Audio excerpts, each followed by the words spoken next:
আচ্ছা, আজকের আলোচনাটা শুরু করি, কি বলুন? একটা বেশ জরুরি খবর আছে, মানে স্থানীয় স্বাস্থ্য পরিষেবা নিয়ে।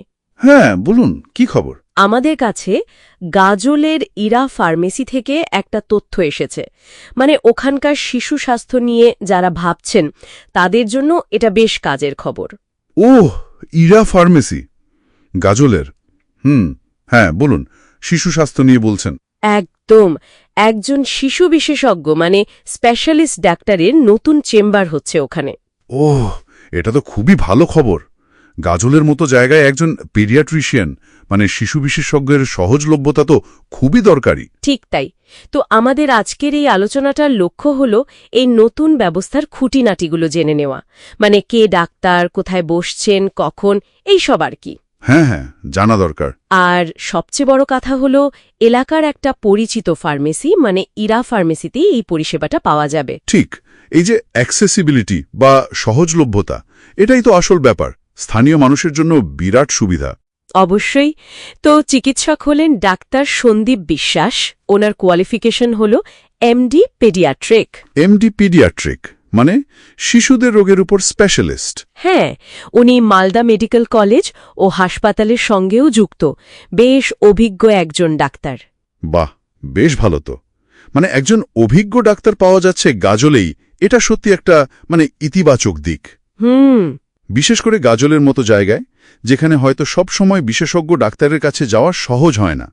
আর ইরা ফার্মেসির মতো পরিচিত জায়গায় চেম্বার হওয়াতে লোকেদের ডাক্তারের কাছে পৌঁছনোর যে একটা মানসিক দূরত্ব, সেটাও হয়তো কমবে। ঠিক বলেছেন। এবার আসা যাক চেম্বারের দিন আর সময়গুলোতে। এগুলো মনে রাখাটা জরুরি। হ্যাঁ, কখন পাওয়া যাবে ডাক্তারবাবুকে? সোমবার উনি বসবেন সকাল 8:30 থেকে। সোমবার সকালে, আচ্ছা। আর বৃহস্পতিবার আর শনিবার এই দুদিন বসবেন বিকেল 4:30 থেকে। ও, তার মানে সপ্তাহে 3 দিন, সোম, বৃহস্পতি, শনি। বেশ ভালো ব্যবস্থা। হ্যাঁ, মানে সপ্তাহে 3 দিন নির্দিষ্ট সময়ে এই স্পেশালিস্ট ডাক্তারের পরিষেবা পাওয়ার সুযোগ থাকছে।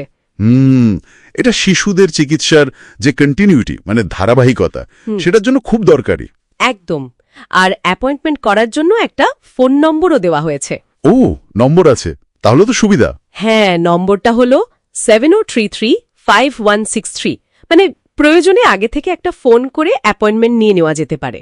এইটা খুব ভালো ব্যবস্থা। আগে থেকে অ্যাপয়েন্টমেন্ট থাকলে ভিড় বা কতটা অপেক্ষা করতে হতে পারে সেই নিয়ে একটা আন্দাজ থাকে। অভিভাবকের জন্য এটা খুব দরকারি। ঠিক। আর ঠিকানাটা আর একবার বলে দিই পরিষ্কার করে। ইরা ফার্মেসি, নেতাজি সুভাষ পল্লী, গাজল। নেতাজি সুভাষ পল্লী। এটা গাজল পাওয়ার হাউসের ঠিক উল্টো দিকে, চিনতে অসুবিধা হওয়ার কথা নয়। না না, পাওয়ার হাউসের উল্টো দিকে হলে তো খুবই পরিচিত জায়গা, সহজেই খুঁজে পাওয়া যাবে।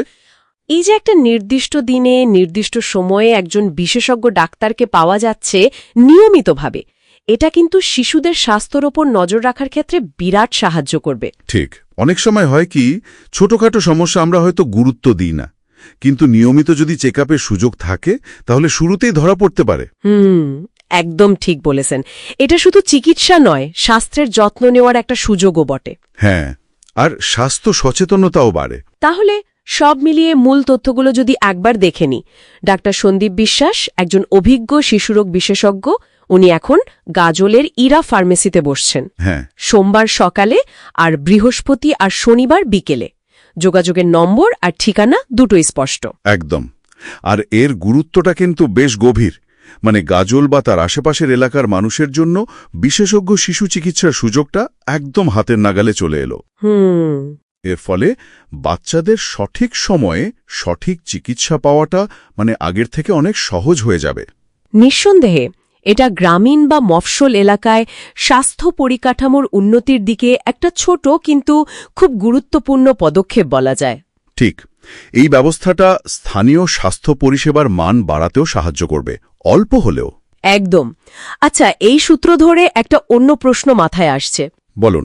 এই যে স্থানীয় ফার্মেসি বা পরিচিত প্রতিষ্ঠানগুলোতে এইভাবে স্পেশালিস্ট ডাক্তারদের চেম্বার খোলার একটা প্রবণতা যদি বাড়ে, মানে এটা যদি একটা ট্রেন্ড হয়ে ওঠে, হ্যাঁ, সেটা হলে তো খুব ভালো হয়। তাহলে এটা কি ভবিষ্যতে মানে বড় শহরগুলোর বাইরে যারা থাকেন তাদের জন্য স্পেশালাইজড হেলথ কেয়ার বা বিশেষায়িত স্বাস্থ্য পরিষেবা আরও সহজলভ্য করার একটা মডেল হতে পারে? এটা একটা ভাবার মতো বিষয়, কিন্তু মানে এর সুবিধা যেমন আছে তেমন কিছু চ্যালেঞ্জও থাকতে পারে। ফার্মেসির পরিকাঠামো, ওয়েটিং এরিয়া বা অন্যান্য বিষয়গুলো। হ্যাঁ, সেই দিকগুলোও দেখতে হবে। কিন্তু সম্ভাবনাটা বেশ উজ্জ্বল। মানে স্বাস্থ্য পরিষেবা মানুষের দোরগোড়ায় পৌঁছে দেওয়ার একটা ভালো উপায় হতে পারে এটা নিয়ে আরও ভাবা যেতে পারে। ঠিক, তাহলে আজকের মতো